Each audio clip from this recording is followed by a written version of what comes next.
36-cı sualın izahına keçirik. Yazıb ki, kitabda vardır ki, onun sözləri düzülmüş şəfəqli ulduzlar kimi. Ondakı hər fikrin açıq gözləri parlayır günəşli gündüzlər kimi. Nümunədəki feillərlə bağlı doğru fikirləri müəyyən edin. Nümunədə gördüyümüz feil bir düzülmüş şəfəqli ulduzlar kimi. Nə etmiş? Düzülmüş. Deməli, təsriflənən feildir. Təsriflənən feildir. Sonra bunu qəşəng yazmadıq.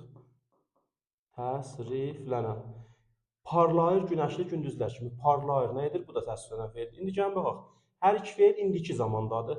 Düzülmüş. Müş burada keçmiş zamandır. A variantı getdi. Hər iki feil qayıdış növdədir. Parlayır. Parlayır. Parlamaq. Sözün kökü parlamaqdır. Irdə qrammatik şəkilçi məlum növdədir. Bu getdi. Biri təsviflənən, digəri təsviflənməyən. Dedik, hər ikisi düzülmüş. Nə etmiş? Düzülmüş, parlayır. Nə edir? Parlayır. Desə, düzülmüş kitablar, onda nəsə bir şey ola bilər.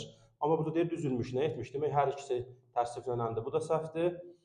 Hər iki feil xəbər şəklindədir. Düzülmüş, keçmiş zaman, parlayır, indiki zaman. Zaman şəkilçisi varsa, deməli, xəbər şəklindədir. Düzgün cavabımız D-bəndir. Edə deyir, hər iki feil düzəltmədir, parlayır, dedik ki, sadədir, bu da səhvdir. Bir daha doğru cavabımız D variantı.